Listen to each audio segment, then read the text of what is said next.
కొత్తగా మన దగ్గరకొచ్చిన కస్టమర్స్ ఎవరైనా సరే ఫస్టు ఒక బ్లౌజ్ పీస్ ఇచ్చి, అది సెట్ అయిన తర్వాతే మిగతావి కుట్టించుకుందామని అనుకుంటారు కదండీ! అటువంటప్పుడు వాళ్ళు 2/2 పీసు లేదంటే లైనింగ్ లేని బ్లౌజ్ పీసే ఇస్తారు కదండీ ఏదో ఒకటి.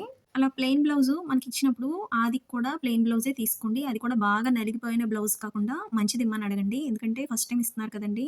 ఇలా సాగిపోయి ఉంటే కొంచెం ఇబ్బందవుద్ది కదా! అని రిక్వెస్ట్‌గా చెప్పండి. లేదంటే మనం ఇబ్బంది పడాల్సుంటుంది.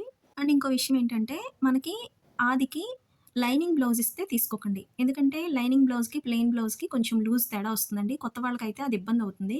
కొంచెం సీనియర్స్‌కైతే అడ్జస్ట్ చేసుకొని కుట్టుకోగలుగుతారు. లైనింగ్ బ్లౌజ్ ఇచ్చారనుకోండి, ప్లెయిన్ బ్లౌజ్ కట్ చేసేటప్పుడు లూజ్ తగ్గించుకోవాలి కొంచెం. అదే ప్లెయిన్ బ్లౌజ్ ఇచ్చి లైనింగ్ బ్లౌజ్ కుట్టమన్నారనుకోండి, లూజ్ పెంచుకోవాలి. ఈ బాధంతా ఎందుకు? ప్లెయిన్ బ్లౌజ్ కుట్టేటప్పుడు ప్లెయిన్ బ్లౌజ్ ఆదికిమ్మనండి. లైనింగ్ బ్లౌజ్ అయినప్పుడు లైనింగ్ బ్లౌజ్ ఇమ్మనండి. అదేంటి మీరు కుట్టలేరా అని కూడా క్వెషన్ చేస్తారండి వాళ్ళు. అప్పుడు కుట్టగలమండి. కానీ ఎందుకు కొంచెం కూడా ఇబ్బంది రాకుండా, మీరు ఇబ్బంది పడకుండా ఉండాలంటే ఇదే బెస్ట్ కదా! అదే ఇవ్వండి అని చెప్పి తీసుకోండి. వాళ్ళ బ్లౌజ్ ఏమన్నా కొంచెమైనా నలిగిపోయినట్టుంటే ఐరన్ చేసుకొని, కొలుచుకొని కట్ చేసుకోండి. అండ్ ఇంకొక వ్యాలిడ్ పాయింట్ ఏంటంటే, వాళ్ళు ఫస్ట్ టైమ్ మనకి బ్లౌజ్ ఇచ్చినప్పుడు నడుము పెంచండి, లూజ్ తగ్గించండి, ఈ మెడ తగ్గించండి అని ఇలాంటి అడ్జస్ట్‌మెంట్‌లు ఫస్ట్ టైమ్ కుట్టే బ్లౌజ్‌కి వద్దని చెప్పండి.